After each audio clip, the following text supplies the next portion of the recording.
तो ये central Vista project के अंतर्गत पूरे कर्तव्य पथ के इलाके का सौंदर्यीकरण किया गया था, जिसमें करोड़ों की लागत लगी है। लेकिन तस्वीरें आपके सामने हैं कि क्या वास्तव में सरकार और बड़े बड़े इंजीनियर मिलकर इसका रोडमैप बनाए थे। और हकीकत यह है कि देखिए कितना पानी भरा हुआ है। आखिर ये तस्वीर राजधानी दिल्ली के। नमस्कार दोस्तों, जनसभा न्यूज में आपका स्वागत है। दिन भर की सही फटाफट बड़ी खबरें निकल के आ रही हैं। प्रधानमंत्री मोदी को लगा एक और करारा झटका। ईडी डायरेक्टर का कार्यकाल नहीं बढ़ाया गया, सुप्रीम कोर्ट ने बताया अवैध। बताएंगे इसके बारे में किस तरह से संजय कुमार को लगा है करारा झटका।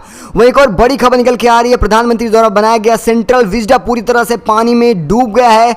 जमा जल भराव, पूरा पोल खुल गया है भ्रष्टाचार का। बताएंगे इसके बारे में किस तरह से विस्टा पूरी तरह से पानी में तैरता हुआ दिखाई दे रहा है। ऐसा एक बड़ी खबर निकल के आ रही है। महाराष्ट्र से सियासी घमासान नहीं थम रहा है, फिर से उलटफेर देखने को मिल रहा है सिंधे गुट में। जी हां, सिंधे गुट में अब फिर से उलटफेर है। एक और बड़ी खबर निकल के आ रही है यूपी सर्वे के लेकर, जहां पर बीजेपी का सुपड़ा साफ होता नजर आ रहा है। करारी हार सामने आ रही है, दिखाएंगे और बताएंगे इसके बारे में। चलते एक और बड़ी खबर निकल के आ रही है। जी हां दोस्तों, प्रधानमंत्री को टक्कर देने के लिए प्रियंका गांधी तैयार हैं। बताएंगे किसने किया बड़ा खुलासा। वहीं विपक्षी एकता से घबराई है बीजेपी, नीतीश कुमार ने रखा अपना बयान। वहीं महंगाई को लेकर युवाओं ने किया जोरदार विरोध, प्रधानमंत्री का फूंका गया पुतला। वहीं धारा 370 पर मचा घमासान। 2 अगस्त से लगातार सुनवाई करने जा रहा है सुप्रीम कोर्ट। आखिर क्या कुछ बड़ा बयान निकल के आ रहा है। वहीं देखा जाए कर्नाटक फतह करने के बाद कांग्रेस का अगला प्लान तेलंगाना के लिए है।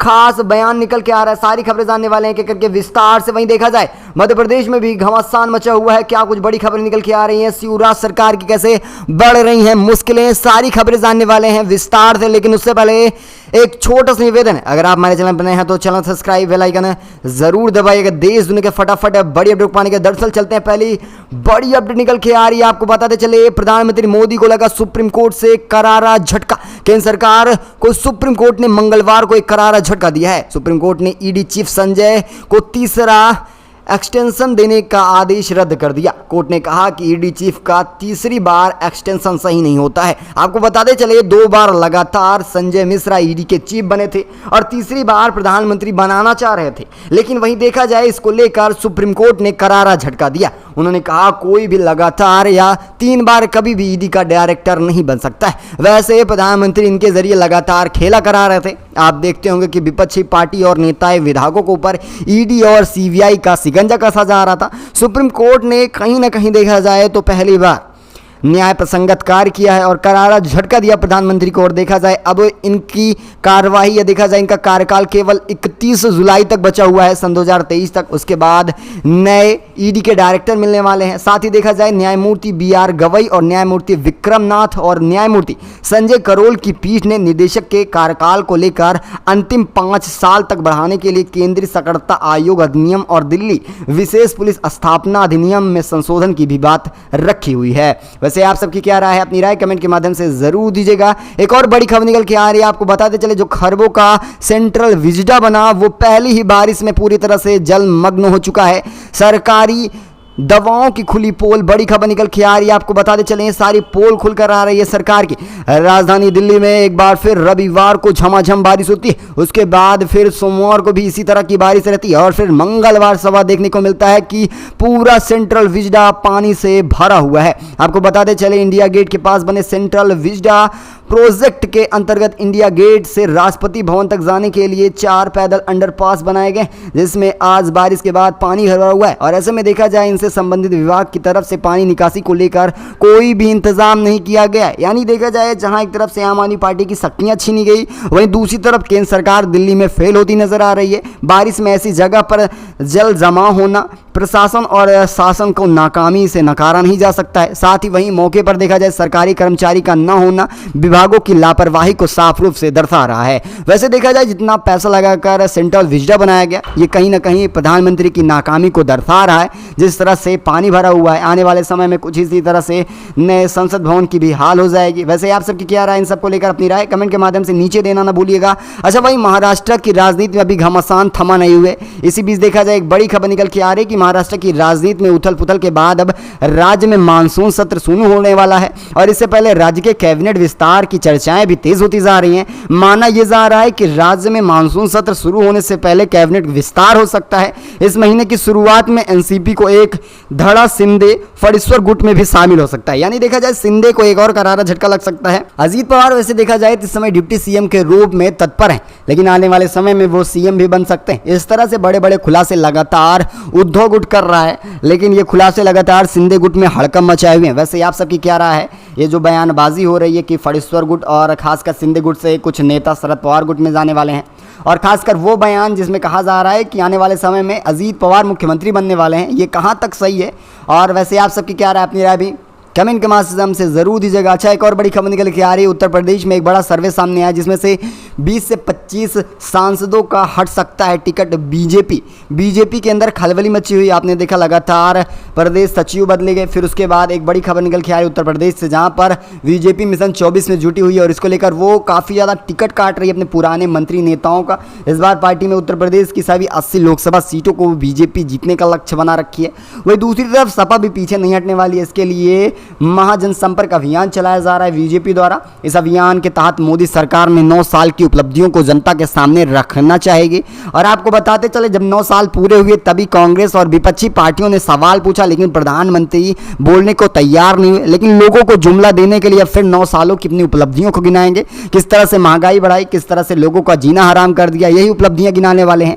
हालांकि अभियान के दौरान कुछ नेताओं की लापरवाही सामने आई, तब बीजेपी ने इसकी सीमा 18 जुलाई बढ़ा दी है। और ये भी हाईकमान से बैठक होने के बाद ये खबर निकल के आ रही है कि 20 से 30% नेता ऐसे हैं जिनको बदल दिया जाएगा, क्योंकि संकट की घड़ी ये बीजेपी के सामने आ चुकी है। वैसे आप सबकी क्या राय है, अपनी राय कमेंट के माध्यम से नीचे देना न भूलिएगा। वहीं एक और बड़ी खबर निकल के आ रही है, राहुल गांधी की बजाय प्रियंका गांधी देंगी मोदी को टक्कर। अक्सर अपने बयानों से पार्टी नेतृत्व को असहज करने वाले कांग्रेस नेता व कल की पठेश्वर आचार्य प्रमोद कृष्णम का खास बयान सामने आ रहा है, जिसमें उन्होंने प्रधानमंत्री नरेंद्र मोदी को ताकतवर बताया, उनका बड़ा नाम बताया। और इसके बाद उनका कहना है कि उनके सामने प्रियंका वाड्रा का एक ही चेहरा है जो प्रधानमंत्री को टक्कर दे सकता है। प्रियंका की पार्टी समन्वय नेता है। प्रियंका की प्रसिद्धि कश्मीर से लेकर कन्याकुमारी तक है। मोदी के सामने प्रियंका को मजबूत विपक्ष उम्मीदवार के रूप में पेश करना चाहिए। उन्होंने यह भी कहा कि नीतीश, अखिलेश, ममता और शरद पवार, स्टॉलिन अपने अपने राज्य के लिए एक बड़े नेता हो सकते हैं, लेकिन पूरे देश में अगर चुनाव की बात की जाए तो प्रियंका गांधी एक विपक्ष का बड़ा चेहरा बन सकती हैं और भाजपा के खिलाफ उनको उतारना सबसे बड़ा दांव भी हो सकता है। राहुल गांधी प्रधानमंत्री पद के उम्मीदवार क्यों नहीं पर सवाल उठाया जा रहा है, लेकिन अब ये बात सामने अभी नहीं आई है। वैसे आप सबकी क्या राय है, अपनी राय भी कमेंट के माध्यम से नीचे दीजिएगा। वहीं एक और बड़ी खबर निकल के आ रही है, विपक्षी एकता को लेकर बीजेपी के अंदर खलबली मची है।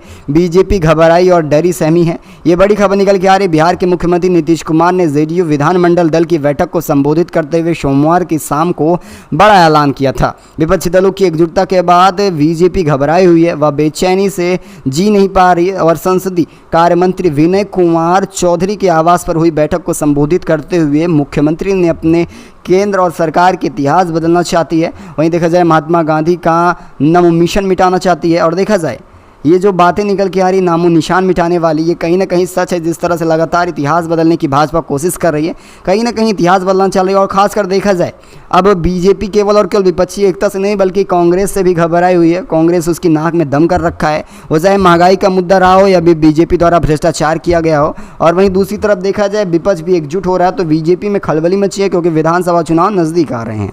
वैसे आप सबकी क्या राय है, आने वाले चुनाव में क्या कुछ खास परिणाम दिख सकते हैं? क्या ये चुनाव होने वाले 14 और खासकर 19 के चुनाव से अलग होने वाले हैं या नहीं? अपनी राय कमेंट के माध्यम से देना ना भूलिएगा। अच्छा, एक बड़ी खबर निकल के आ रही है, महंगाई को लेकर कांग्रेस ने किया जोरदार विरोध प्रदर्शन। देश में लगातार महंगाई तूल पकड़ रही है। देश में लगातार बढ़ रही महंगाई को लेकर युवा कांग्रेस नेता भड़क गए हैं। आक्रोशित कार्यकर्ताओं ने शीघ्र महंगाई पर अंकुश लगाने पर उग्र आंदोलन की चेतावनी दी है। देखा जाए तो कांग्रेस के युवा नेता और प्रदेश महासचिव राहुल नेगी के नेतृत्व में कार्यकर्ताओं ने रानीखेत रोड पर केंद्र सरकार का पुतला फूंका। उन्होंने कहा जिस तरह से फल, सब्जियां और दालों में लगातार वृद्धि की जा रही है। कहीं ना कहीं देखा जाए तो देश में आम लोगों के माहौल को बिगाड़ कर रखे हैं, उनके बजट को पूरी तरह से बिगाड़ दिया गया है और महिलाओं की गैस रसोई भी लगातार बढ़ रही है। उनका कहना है कि आने वाले समय में ये खासकर केंद्र सरकार को बाहर का रास्ता दिखाने में सक्षम है, महंगाई पर अगर रोक नहीं लगाई जा रही है। वैसे आप सबकी क्या राय है? जिस तरह से महंगाई बढ़ रही है इसको लेकर अपनी राय कमेंट के माध्यम से नीचे देना ना भूलिएगा। अच्छा, वहीं आर्टिकल 370 को लेकर एक बड़ी खबर निकल के आ रही है, जहां पर सुप्रीम कोर्ट का खास बयान निकल के आ रहा है, जहां एक तरफ आपको बताया गया होगा कि 7 जुलाई को आर्टिकल 370 पर सुनवाई होने वाली थी, लेकिन याचिका को खारिज कर दिया गया। लेकिन इस बीच आज बड़ी सुनवाई हुई और इस सुनवाई में ये निकल के आ रहा है कि आने वाले 2 अगस्त से लगातार सुनवाई होने वाली है आर्टिकल 370 पर। वहीं देखा जाए आर्टिकल 370 को लेकर सबसे पहले याचिका दायर की थी महबूबा मुफ्ती की, उनसे पहले फिर उमर ने भी दायर की थी, लेकिन तब खारिज कर दिया गया था। लेकिन इस बीच जिस तरह से जम्मू कश्मीर के माहौल खराब हो रहे हैं, जिस तरह से चुनाव कराने में केंद्र सरकार नाकाम हो रही है, इनको लेकर फिर से सुप्रीम कोर्ट मामला पहुंचा है और इस पर फिर सुनवाई होने वाली है। और देखा जाए 2 अगस्त से लगातार सुनवाई की जाएगी। वैसे आप सबकी क्या राय है? वैसे बताते चले 3 साल पहले आर्टिकल 370 पर सुनवाई हुई थी। आपको बताते चले इसमें 5 जजों की संवैधानिक बेंच ने इस मामले पर सुनवाई की थी और उन्होंने कहा था कि आगे चलकर हम इसे बड़ी संवैधानिक बेंच के लिए ट्रांसफर नहीं कर सकते हैं। लेकिन इस बीच खबर निकल के आ रही है कि अब इस मामले पर फिर से सुनवाई होने जा रही है। वैसे आप सबकी क्या राय है? आर्टिकल 370 को लेकर अपनी राय कमेंट के माध्यम से देना ना भूलिएगा। चलते एक और बड़ी खबर निकल के आ रही है। जी हाँ, NIA ने किया बड़ा खुलासा, कश्मीर में आतंकियों के ठिकाने पर की गई छापेमारी, जहां से देश विरोधी किताबें और डिजिटल उपकरण बरामद किए गए। देखा जाए NIA ने दक्षिण कश्मीर के आतंकी संगठनों के खिलाफ बड़ी कार्रवाई की है। NIA के साथ साथ देखा जाए 5 आतंकियों के ठिकानों पर छापेमारी की गई है। जम्मू कश्मीर पुलिस और NIA की संयुक्त कार्रवाई पुलवामा जिले के सोपियान में हुई है। यह कार्रवाई रिहायशी इलाके में की गई और सूत्रों के मुताबिक आतंकियों के साथ सहानुभूति रखने वाले लोगों के घर पर भी छापा मारा गया। बताते चले कैडर हाइब्रिड आतंकी और ओवरग्राउंड कवरट पाकिस्तान स्थित आतंकी संगठन लश्कर-ए-तैयबा, हिजबुल मुजाहिदीन और जैश-ए-मोहम्मद के साथ जुड़े लोगों के घरों पर भी छापेमारी की गई और यहां से देश विरोधी साहित्य और डिजिटल उपकरण बरामद किए गए हैं। और देखा जाए NIA ने लश्कर-ए-तैयबा के आतंकी रिया अहमद डार के घर पर भी छापा मारा गया है। इसको सबको लेकर देखा जाए तो कहीं ना कहीं देश में फिर से हिंसा भड़काने की कोशिश की जा रही है। देखा जाए तो देश विरोधी साहित्य बरामद हो रहे हैं और डिजिटल उपकरण भी सामने आए हैं। वहीं एक और बड़ी खबर निकल के आ रही है, कांग्रेस ने कर्नाटका जीत करने के बाद अब तेलंगाना का प्लान बनाया है। राहुल गांधी की तेलंगाना में आपने देखा 2 हफ्ते पहले रैली रही, जहां पर लाखों की भीड़ रही। और दूसरी बीच एक खबर निकल के आ रही है कि BRS में भी हड़कंप मचा हुआ है। BRS के नेता लगातार कांग्रेस में विलय कर रहे हैं, यानी कि सेधमारी कर दी गई है BRS में। वहीं दूसरी तरफ भाजपा की बात की जाए तो भाजपा के अंदर भी आंतरिक कलह मची हुई है और इसका फायदा कांग्रेस उठाना चाहेगी। तेलंगाना विधानसभा चुनाव में बेहतर प्रदर्शन की संभावना को लेकर कांग्रेस काफी उत्साहित है। पार्टी को कर्नाटका के बाद तेलंगाना में जीत दर्ज करने का भरोसा है। पार्टी को भरोसा है कि जनसभाओं में जुटी भीड़ और खासकर देखा जाए BRS के नेताओं को दल बदलना, खासकर देखा जाए भाजपा के अंदर जो फूट है उसका फायदा मिलने वाला है। वैसे आने वाले समय में वैसे आप सबकी क्या राय है? क्या जिस तरह से कर्नाटका में पूर्ण बहुमत के साथ कांग्रेस की सरकार आई, कुछ इसी तरह से आने वाले समय में कर्नाटका के बाद अब तेलंगाना में भी कांग्रेस का डंका बजने वाला है? अपनी राय कमेंट के माध्यम से दीजिएगा। अच्छा, चलते हैं एक और बड़ी अपडेट निकल के आ रही। जी हाँ, बड़ी खबर है, आपको बताते चलें आगरा में हुआ शुरू प्रदर्शन, पुतला फूका जा रहा है प्रधानमंत्री का। PM मोदी से लेकर स्वीडन का हर रिश्ता खत्म होने की मांग निकल के आ रही है। कुरान से शुरू हुआ था मामला। उत्तर प्रदेश के आगरा में स्वीडन की राजधानी में बकरा ईद पर मस्जिद के बाहर सरकार की अनुमति से एक व्यक्ति ने पवित्र इस्लामिक ग्रंथ कुरान शरीफ को जलाया था, जिसके विरोध में एक बार फिर जिला मुख्यालय उत्तर प्रदेश में मुस्लिम पंचायत के सरपंच नमीनुल नूर ने नेतृत्व में पुतला फूका गया प्रधानमंत्री का और नाम जिलाधिकारी को ज्ञापन भी सौंपा गया है। दरअसल मामला बकरा ईद का रहा था, यानी 29 जून का, जब बकरा ईद के मौके पर स्वीडन में कुरान जला दिया जाता है। और यह मामला धीरे धीरे देखा जाए तो देश दर देश बढ़ता जा रहा है और ये मामला भारत भी पहुंचा और उत्तर प्रदेश में भी इसका जोरदार विरोध किया गया है। इस विरोध को लेकर आप सबकी क्या राय है? अपनी राय कमेंट के माध्यम से ज़रूर दीजिएगा। वहीं चलते हैं, और बड़ी खबर निकल के आ रही है एनसीपी में टूट के बाद एक ही मंच पर दिखने वाले हैं चाचा भतीजे। बड़ी खबर निकल के आ रही है एनसीपी में टूट के बाद एक दूसरे के खिलाफ मोर्चा खोल चुके चाचा भतीजे शरद पवार अजीत पवार जल्द ही एक ही मंच पर दिखने वाले हैं। ऐसी कौन सी वजह है, ये जरा सुनिए। दरअसल 1 अगस्त को पुणे में लोकमान्य तिलक स्मारक मंदिर ट्रस्ट का आयोजन किया जा रहा है, जिसमें पीएम मोदी आने वाले हैं। यहाँ प्रधानमंत्री मोदी को सम्मानित किया जाएगा। जानकारी के मुताबिक आपको बताते चलें कि शरद पवार अजीत पवार दोनों ही कार्यक्रम में हिस्सा लेने वाले हैं। ऐसे में पार्टी में टूट के बाद यह पहला मौका है जब दोनों को एक साथ देखा जा सकता है।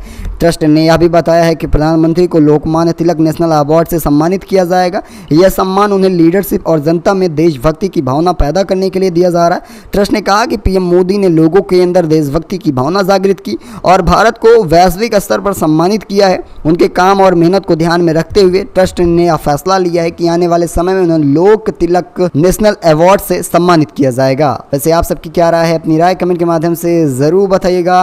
क्या शरद पवार और अजीत पवार के मिलने के बाद कुछ उलटफेर देखने को मिल सकता है महाराष्ट्र की राजनीति में या नहीं? अपनी राय देना ना भूलिएगा। वैसे इस खास वीडियो में बस इतना ही। मिलेंगे आपको अगली बड़ी अपडेट के साथ। बताइएगा आने वाले विधानसभा चुनाव मध्य प्रदेश और राजस्थान में किसकी सरकार बनने वाली है? अपनी राय कमेंट के माध्यम से नीचे जरूर दीजिएगा। इस खास वीडियो में बस इतना ही। मिलेंगे आपको अगली बड़ी अपडेट के साथ। तब तक के लिए धन्यवाद। जय हिंद, जय भारत।